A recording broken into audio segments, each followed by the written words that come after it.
Genius Brain listeners, this podcast is brought to you by BetterHelp. The days are getting shorter, and for a lot of us, that can feel a little heavier. This time of year is actually perfect to reach out to someone you haven't talked to in a while. Maybe it's grabbing lunch with an old friend or checking in on a family member you've been meaning to text.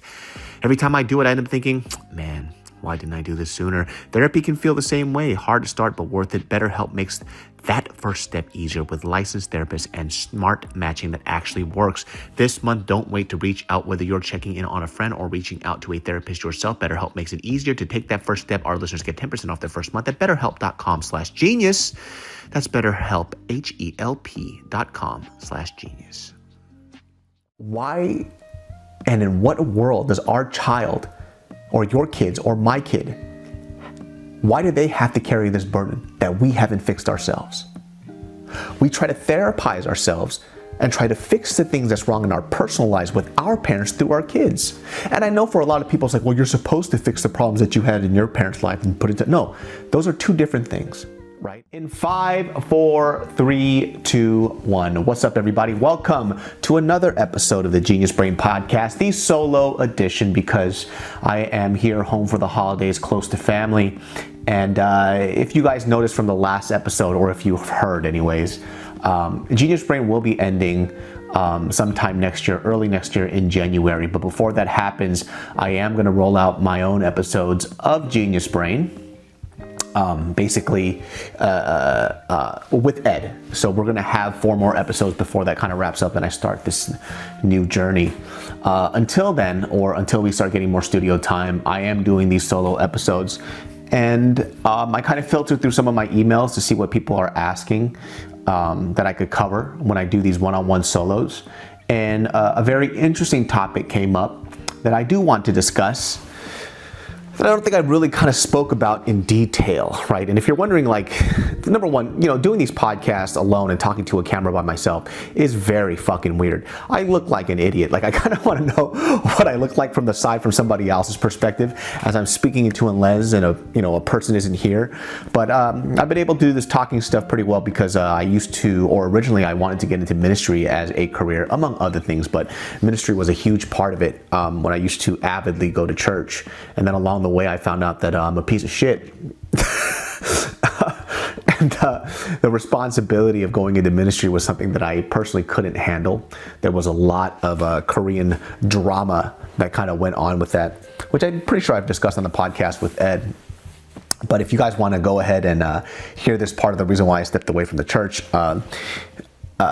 years ago, I was very lost and I didn't know what I wanted to do. And sometimes when people see a quality that they like in you, they kind of want to push you towards something that they think that you'll excel at, right? And because I started stand-up at such an early age, I was comfortable speaking in front of people. Not comfortable, but I had a skill that I developed over time that allowed me to speak in front of a group of people. And there was a pastor that saw that. He was like, oh, you should think about going into ministry. People like you a lot. They listen to you when you speak. And, hearing this person who was a part of my life, they kind of, pushed me towards ministry a little bit. And not to say in a bad way, I thought that it was something that I wanted to do. And when I tried my hand in it, I didn't realize the scope of responsibility that you had to partake in order to be a minister, right? Because it kind of seems like this thing where you just go up, you speak, and then you talk to a congregation and you're pretty much good to go. But it's a lot more involved than that, both in positive and negative ways. And when it came to the negative ways, I really couldn't deal with it. And that goes with any job, right? But specifically with ministry, for a lot of people who grew up in Korean churches, you already know that there are so many issues when it comes to the mixing of religion and culture, because you don't know which one supersedes the other sometimes. And a lot of the times with Korean churches, culture comes before Christ. And those things would clash constantly. And you would see some of the ugliest sides of people were people who would pretend to be really, really nice and honestly kind of holy or closer to God. And it was hard for me to be around that. Well, when I was doing youth ministry at this church, and I decided that I should leave because I couldn't, number one, the pay was absolutely terrible. I couldn't, live off of the money that they were giving me. And I understand it was a small church, they couldn't do anymore. I get that. But I also have a choice to make and to see what I could build for my future and if this was something for me. And after thinking about it for a long time, I realized that I couldn't go into ministry. It wasn't something that I was built for, and it wasn't my calling. So I decided to leave the church. And when I spoke to this pastor at the time, who, by the way, I hope you're either dead or in hell, you piece of shit. This guy, long story short with him, either way, I'll talk about it a little bit. But I met with this head pastor at this church, and this was a church that my father started. And we had a one-on-one conversation, and in confidence, I told him, like, hey, look, I don't think I can do this, right? And it's not so much a pay thing, even though I do need to work and make money and all this sort of stuff. I appreciate whatever you guys can give me, but it's just not my calling. It's not something that I can handle, right? And, you know, he was like, look, we really want you to stay here. The kids really love you. And I said, I understood, but it's just too much for me. I'm not made for this. And I really do believe that when you go into something like ministry, a calling is very, very important. It's a huge part of why you should do it. Not everyone is built for it. And I think a majority of people aren't built for it. 99.99% of people aren't. And there are people who do become ministers that should have never been a minister in the first place because they like the glory, they like the attention, they like being in a certain level of power. And I think that's the wrong way to go about it. Actually, I know it's the wrong way to go about it. And I wasn't that person. I didn't want any of that. I wanted to, if I were to go into ministry, I wanted God to be first in my life, and I wanted to be representative of that, and I couldn't do it. I always put myself first. And knowing that about myself made me feel like a fraud. When I would go and speak to kids, you know, I would prepare Bible studies, I would, you know, prepare the sermon. I was so fraudulent, and I couldn't really live with myself knowing that, right? Because if you think about it like this, if God is truly all-knowing, right? Like if you're Christian out there and you believe that God is this all-knowing, omnipotent being, He knows my heart. So whether I try to fake the funk or not, or try to convince people that I am something that I'm not, God knows. So what am I doing here? And I had to come, you know, to terms with that fact. And so, you know, having this conversation with this pastor, everything went really well. I decided that I was going to leave. When I left, it was like this small little party. They got me a cake. People said thank you, whatever, whatnot. After I left, I had a buddy of mine, his family went to that church as well, and he lived in Los Angeles. When I left, his family still attended that church. My family stopped attending that church for a multitude of reasons, which I will get into. He went to the church, and then he asked me about this thing that he heard from other members of the church, which he knows, he's known me since I was a kid. He was like, oh, that doesn't sound like David. That sounds very, very odd. And so when, you know, we linked up in Los Angeles, and he's a really close friend of mine. We still kick it till this day. His uncle to my child, everything. He was like, oh yeah, you know, this is something that my parents told me that happened, but, you know, we don't think that this is true. This sounds ridiculous. That pastor, after I left that church and everybody was crying, saying that they appreciate me, he told the church members that I left cursing and screaming, and I threatened him, and I made a whole big scene that I'm a terrible human being, like things that just didn't happen. And I only found this out after the fact, right? Well, that pastor eventually ended up stealing a bunch of money from the church and then moving away to like Chicago or something. Yeah, so that was how I ended my relationship with that church, and it was not a very good experience for me. Fuck that guy. If I ever see you in person, I am definitely socking you in your ugly fucking face. And by the way, your daughter was also ugly as shit and a piece of shit as well. She looked like the female version of you. Fucked up teeth, big ass nose, weird ass warts on your face. Go fuck yourself. But praise be to God. Fucking bitch. Anyways, that's how I kind of developed this skill to speak to people. And you know, what other people say is like I speak very well in front of crowds. It all started from a background in ministry and obviously in stand-up. But anyways, that's not the topic of this video. It was just a little piece of information that you guys wanted to, that some people were asking about. Anyways, the topic that I wanted to talk about that a lot of people hit me up about was why I decided to have a kid, or what made me pull the trigger. This is pretty deep. I don't know if I can cover everything in like a 30-minute podcast, but I can give you a general gist of what I was thinking, and I could expound on it on other videos later on.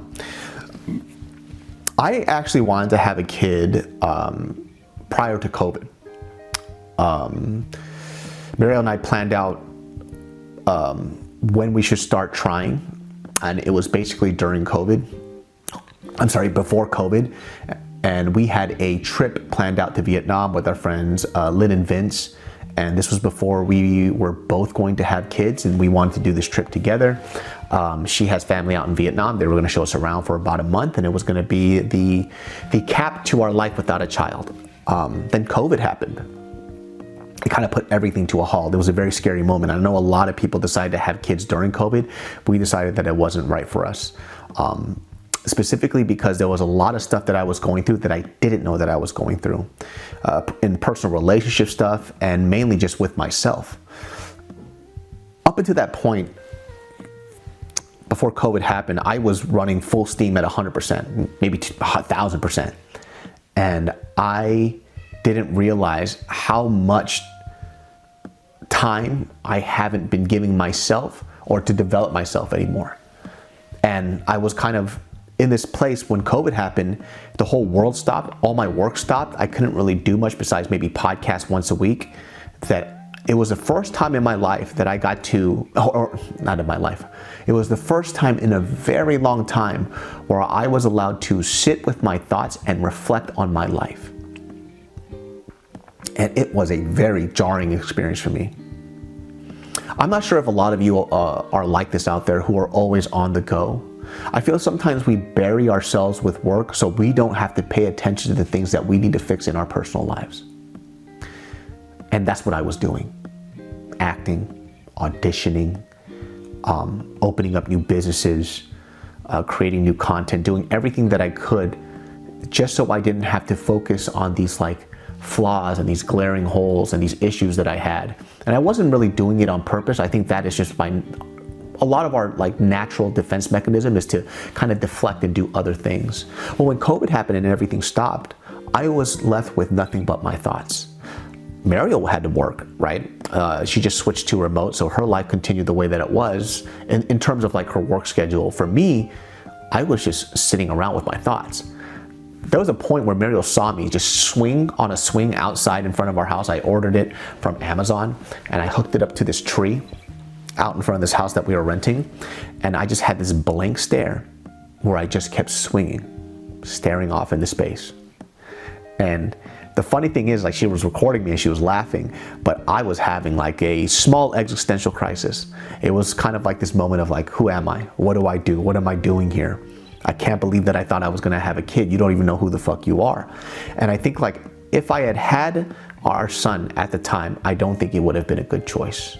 I think I would have buried myself in more work and stressed myself out about being a father, that I wouldn't have been a good father at all. Genius Brain listeners, this podcast is brought to you by BetterHelp. As the seasons change and the days start getting darker way too early, it's easy for people to feel a little isolated. You know, this time of year can be tough, which is why BetterHelp is encouraging everyone to reach out. You know, check in on a friend. I actually did that recently with a buddy of mine I haven't seen in months. We grabbed coffee, caught up, and afterwards I was like, you know, I should have done this a little earlier. Staying connected matters because, you know, healthier relationships are great. And when we have community and support, it makes it so much better. And that same feeling shows up when people finally try therapy. Taking that first step feels big, but BetterHelp makes it so much easier. Their therapists are fully licensed. They follow a strict code of conduct. And with over 30,000 therapists, the matching process is legit. You answer a few questions and they do the work. If the therapist isn't a fit, you can switch anytime. With millions of users and a 4.9 out of 5 average rating, the results speak for themselves. This month, don't wait to reach out. Whether you're checking in on a friend or reaching out to a therapist yourself, BetterHelp makes it easier to take that first step. Our listeners get 10% off their first month at betterhelp.com/genius. That's betterhelp.com/genius.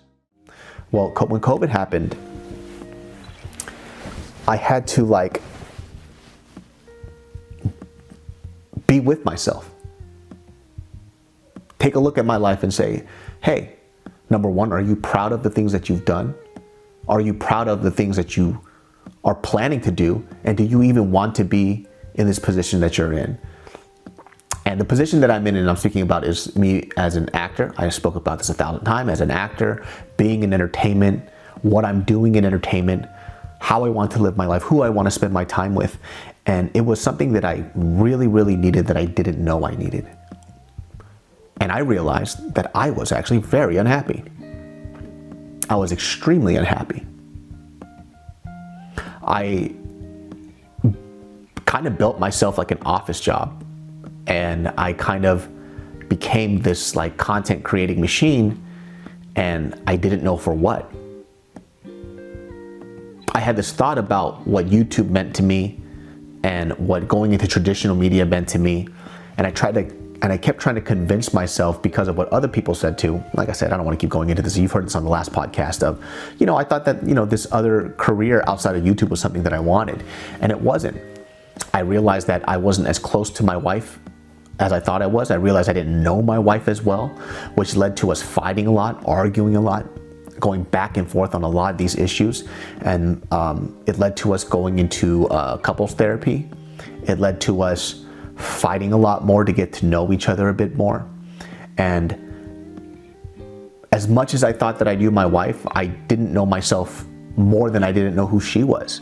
And the same thing was for her. She and I are complete opposites. And we were going to bring a child into this world, not really knowing each other. Well, going into couples counseling kind of opened up a lot of like conversations that we never had with each other before. Specifically, not because we were trying to bury or hide things from each other. We just didn't know that these were conversations that we should have. I didn't know how unprepared I was to have a kid until that very moment. Well, after years, a couple of years of us figuring each other out to see if we even made sense with each other, fighting and arguing, bickering, going back and forth, we then decided that it's time for us to have a kid. And this is kind of like the meat of what I wanted to get into. There are a few things that if I were to give people advice about when they should have a kid, for me, these few things are the things that are very important to me. Number one, before you have a kid, I want people to understand this. Like I said, you could take or leave this a piece of advice, or it's not really advice, let's just call it a suggestion, is that your child is not your therapy. Your child's purpose is not to therapize your personal trauma. I think a lot of us fail at this, right? We look at our children as this like reset button for our personal lives, and that's not what the child is for. Why and in what world does our child or your kids or my kid, why do they have to carry this burden that we haven't fixed ourselves? We try to therapize ourselves and try to fix the things that's wrong in our personal lives with our parents through our kids. And I know for a lot of people it's like, well, you're supposed to fix the problems that you had in your parents' life and put it to, no, those are two different things, right? You learn from what happened from your parents, and you try to do a great job with your kids. But sometimes we place that burden on our children to fix our inner childhood, right? I'll give you a great example. For those people out there who do have children, or if you don't have kids, or maybe you know a sibling like this or a cousin, have you seen a parent sometimes, like some of these new parents, where they don't want to punish their kids, or they don't want to see their kids cry because of the personal pain that they experience being like an immigrant kid with a very harsh like tiger mom or something? So you don't want to set boundaries for your kids because you know what it felt like to be rained down upon with a tiger parent. That's what I mean. You forego doing something that's great for your kid in fear of becoming something that you don't want to be, which is a reflection of the childhood that you had that you didn't want. So instead, you overcorrect and you put this onto your kids. I could not do that. And like I said, your child is not born to therapize you. I did not want that. And as terrible as COVID was, one of the positive things that it did for me was that it helped me fix this part of my personal life and my personal relationship with my parents to go ahead and to make sure that I don't put this on my kid. I don't do things for my kid that's better for me. I do it because it's better for him. And that's a concept that's so fucking difficult for a lot of people. And when I mean a lot of people, I'm also talking about myself. It is so hard. It is hard watching my kids struggle. It is hard to step away and let my kid learn through his mistakes. He's very, very young. But there's a part of me that as a parent, I just don't want to see him cry, right?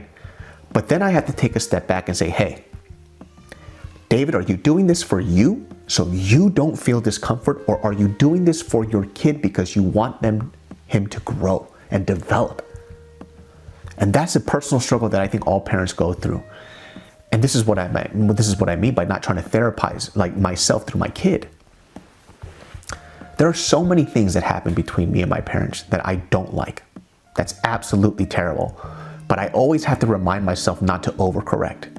What happened with my parents happened with them, and that's something that I have to learn how to develop. And there's a relationship that I have to learn how to develop with them outside of my child, right? Every time I do something, I have to remind myself, who are you doing this for? Is it for you or is it for him? And it has been a bit of a struggle. But I will say this, because I have been constantly reminding myself of this, that every time I feel like I'm failing as a parent, it's the fruits of my labor are showing up right now. Where, here's an example. I see my kid trying to stand, right? He's grabbing onto a bin and I see him struggling to get up. And it frustrates him that he can't do it. He starts whining, he's crying, he looks at me, he's whining, he's crying. But I see him, inch by inch, slowly using his legs to kind of push his body up. Now, if I were to step in and do this for him and be like, here you go. Yes, in the moment it would make me feel great, right? But I would be destroying all of his hard work and effort when he does it for himself. Now, we have to figure out when we do this and when he can't do it. But I had this moment like a couple of months ago where I saw him grab his crib. He was outside of it and I saw him lift himself up. And in my mind, I was like, he can't do this, let me do it. And then I reminded myself, just trust him and believe him. He's crying, he's whining because he's uncomfortable. But what he does is he's going to feel good about himself. 5 minutes later, he falls, he gets up, falls, he gets up. He finally does it, and I see him pull his little body up from the crib. He gets it done, he exhales, and he starts smiling. He felt accomplishment. He felt the joy of completing a task. And I was going to take that away from him so I could feel joy to make myself feel better because I didn't want him to feel bad. And it's a reminder that I'm doing the right thing. That would be my first bit of advice. And there's no way that if I didn't work through some of my issues before during COVID, that I would have done that, right? I would have just tried to fix his problems and kind of move on with my life, right? So the other thing that I would say that, I guess if somebody were to ask me, how do you know when you're ready for a kid? I guess it kind of goes in tandem with this, is like, are you willing to, do you look at the things that you're foregoing in life and the changes that you have when having a child as something that is being taken away from you or something that is given to you? Before Mariel had this child, right, she would always say this phrase, and it used to, irritate me a lot. And it kind of irritates me when people say this to me. And like I said, what irritates me, it's probably not a big deal to other people, but people say this so confidently and so easily, when I think that if a child were to hear their parents say this about them, I think it would break their heart. They say, having a kid is the end of your life. If that is something that you truly believe before you have a child, maybe it's not the time for you to have a kid. For me, having a kid was not that. For me, having a kid was a chapter in my life that I wanted to open up, and the only way to do it is to have a kid. And I've said this before, it's like reading a book and you only read it halfway, and you are purposely choosing not to open the rest of this book. You only read there's 20 chapters, you read the chapter 10, and then you close the book and you never open it up forever. For me, maybe not for you, but having a child is the other 10 chapters. It's a part of life that you are foregoing, that you're choosing not to experience. My kid is not a burden. My child is not a being that I chose to bring into this earth with my wife to say that this child has taken away my youth. My child has given me life. My child has given me perspective. He has given me a purpose in my life that I didn't have before. And yes, if you don't want a kid, this does not apply to you, right? But for those of you who do have a kid or have children or want kids, do you look at your kid as a burden, or do you look at your child as someone that you chose to bring into this world that has allowed you to live a life that you never got to experience before? And for me, that is what my child is to me, right? I don't have this thing of like, oh, life is over now that I had this kid. Life was not over. Life just began. He gave me a fresh start. And it wasn't even something that I was asking for. The moment that he was born, yes, a certain weight comes upon you, like this certain level of responsibility that you never felt before. But with that comes this insurmountable amount of love that I never thought that I would feel for someone, right? And listen, the crazy part about this too is that as much as I love this child, the love for my wife grew exponentially as well too. I never knew that that would happen. I witnessed my wife give birth to this being that I never knew I could love this much.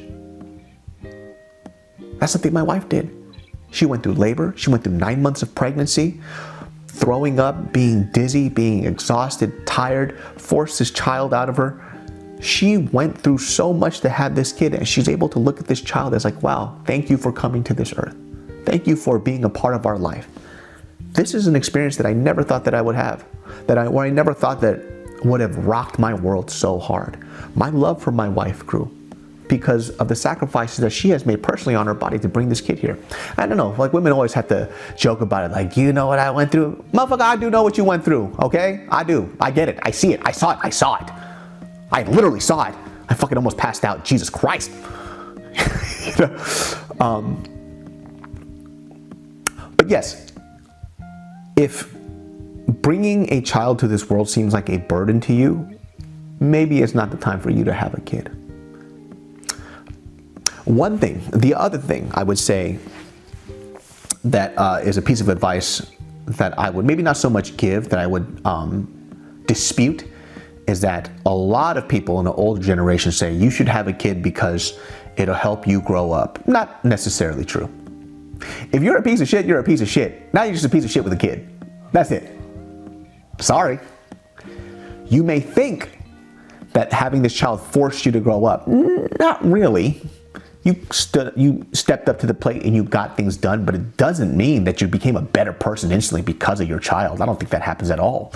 I think a lot of the things that happen is that your unresolved issues that you have get forced onto your kid. And it's not to say that when you have a kid, you're waiting to be a perfect person. That's not what I'm saying at all. I'm saying that get into a place where you are cognizant of the issues that you have and you're working towards being a better person, right? Because you're never going to be ready to have a kid, right? And what I mean by that is like more or less, you're never going to be in a perfect place to have a child. Sometimes people go, well, financially, I'm not ready. Okay, that could be very true. But sometimes there are people who are financially ready who still say they're not financially ready. And that's okay too. I think that if you are out there and you have this want to have a kid, but you're saying like, well, only when the time is right, I think you'll be very surprised to know that there is no perfect time for it. There's no perfect time to have a child. I do believe, though, that if you want a kid, that is something that you should probably explore. If this is something that you don't relate to, or maybe if you disagree, that's fine, right? I know that there's a lot of people who said like, hey, before my kid, I was a piece of shit, and because of my kid, I became a better person. Maybe. And that could be very true. I'm only telling you things from my perspective, right? Because I've heard people say this, and I see them, and they know that they're fucking up before it's too late. I don't want my child to ever be a reason or to be responsible for my personal healing. I think that's something that I have to do, right? And as somebody who is working towards being a better person, I want my kid to also see that as well. It's like, dad's not perfect. Dad is trying sometimes too, and dad's gonna mess up. But listen, I'm trying. Just like you should too. It's one of the bigger reasons why I decided that I wanted to lose weight, right? Now we could do a whole other podcast on this. When I found out that Mariel was pregnant, it was insane, right? I mean, you guys saw the video. I was ecstatic. I was super happy. But there was something that I needed to finish up in my personal life before this kid was born, and that was to kind of get my health in check.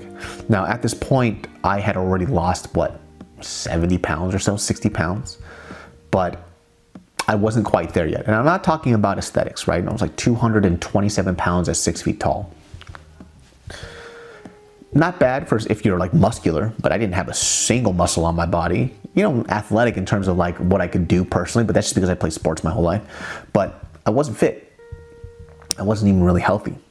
And it was something that I wasn't really concerned about. When I had the kid, I decided, when we found out she was pregnant is when I decided to go ahead and get healthier. Since then, I have lost about 30 pounds or so, 35 pounds. And the weight goal wasn't really the number. It was just to live a healthier lifestyle, and the weight kind of came off because of that. When I was running at night, which was like the only time I could really get a workout in because I was so busy during the day, I just remember jogging around Arcadia, is where I used to live. And then every night, as I'm doing something that I hate, that I knew that was better for me, I just kept saying to myself, it's for my wife, it's for my kid. It's for my wife, it's for my kid. It's for my wife, it's for my kid. I decided to do something that was beyond me, and it was for people that I really cared about in my life. And I said this mantra over and over and over. And those moments where I wanted to eat everything that made me feel good, temporarily, but wouldn't do anything for me in the long run, I looked at the food that was terrible for me, and I said, who is this for? Is this for your inability to control yourself, or is it for your wife and is it for your kid? And I chose the latter. I chose my wife and I chose my kid. And so I lost that weight and I became a better person for it. It's amazing, kind of like when I look back and I see how I lived my life before we had this kid, how I wouldn't say pointless, right? Because there were so many things that I've done to this point that I've done for myself. But every time I started like having these personal accomplishments, they slowly started to feel like nothing. They started to feel empty. Like, oh, am I doing this all over again? Am I getting another 1 million views here? Am I doing another 2 million views here? Oh, Instagram following grew. Oh, the YouTube did this. Oh, this is great. And after a while, these accomplishments didn't mean as much because I had already done it. And I was doing another lap around the sun, or a lap around the earth, just going again and again and again. Having this kid really opened up new chapters in my life that I never knew existed. And I want to keep exploring that over and over and over. So yeah, so for those of you out there who are asking like, how did I know when I was ready? I had to take a moment and reflect on myself. I had to take a look at who I am, where I want to be, and what would make me happy.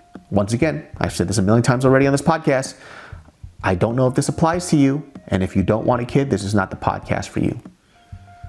But if you do want a kid, take a moment to reflect on yourself a bit. Though you'll never be 100% ready, find the parts of you that will help you prepare to be ready, if that makes any sense. It's never going to be perfect. But what you can do personally is to take the time and reflect on yourself as a human being and see if you can bear the responsibility of having a child and if that'll bring joy to your life. I know it sounds like I'm telling you like, oh, if you're ready, parenting is going to be a breeze, and it's not. It's going to be challenging and hard in different ways that you won't expect. It's going to challenge your morality. It's going to challenge your personal decisions in your life, and it's going to make you think about the things that you say and do around this kid more than you ever thought. For me, when I talk to other people or people around me that are adults, I don't give a shit. Around my kid, I do. I care a lot because I have such a huge hand in who he grows up to be as an adult, up to a certain extent. So it makes me a little more cautious. I'm a little more careful about how I speak around the house, to him, to my wife. Before he was around, we could joke around, say a lot of things, but now we're just like, okay, we could still do that, but we have to keep it within a certain structure so he knows what's going on. A lot of things change. And though he is not responsible for my therapy, and he never will be, he's not there to therapize me, he has made me better. So yeah, if you want to have a kid, and you think that you're ready for it, I do think it's worth exploring.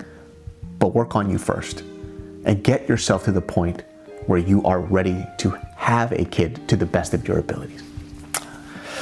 Well, guys, I hope that answered a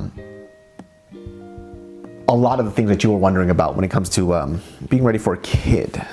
It's just like, I never thought that I would be in this position. There are moments too when I look at my child. I know this is like a little sappy. Like the other day, I was at this coffee shop. And I say this phrase around my kid. I'm like, 누구세요? Which means like, who's this? Who is this? And I had this core memory. And we were in this coffee shop.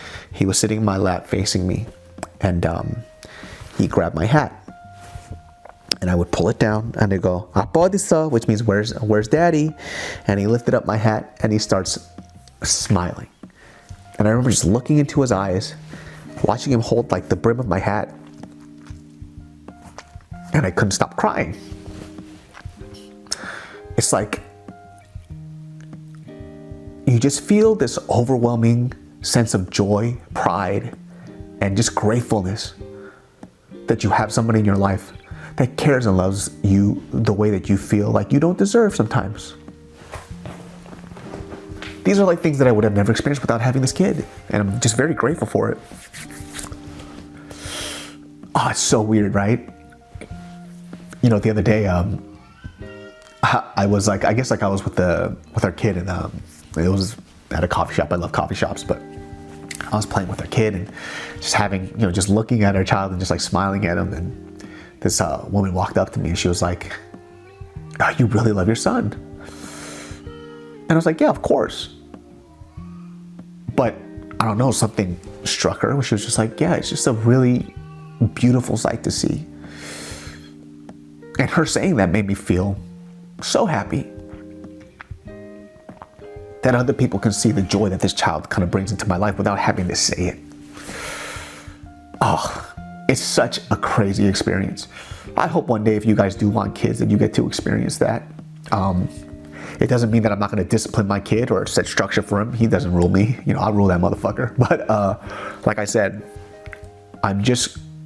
my purpose in this life is to do things that I believe that will benefit him. And even though it hurts me, even though it's hard for me, I just want what's best for him. And I'm just going to do my best. And like I said before, you know, if you follow me on Instagram, parents are always just going to try their best. If you're a good parent, right? What I do with my kid, you might not agree with, and you're going to go to your own path. And there's no point of comparison. Like, we're all trying to get our kids to the same end goal, which is to be a good person, to not have to struggle in the ways that we did, unnecessarily anyways. And that's all that we want. Different paths will hopefully lead to the same end goal. And I hope you guys get there one day. Anyways, y'all, thank you guys for listening to the Genius Brain podcast for however long that we haven't. We probably have about 4 or 5 more episodes left. I'll be recording some new Genius Brain episodes with Ed. If there are topics that you want us to cover in the last 4 or 5 episodes, let me know. And then we'll do it for you. We're going to be filming most likely Tuesday or Wednesday coming up. So write in the comments below what new topics you want us to talk about in the next 4 or 5 episodes. And I'll let you guys control that. Genius Brain every Sunday at 12 p.m. Thanks you guys for listening. Love you very much. See y'all next time. Peace.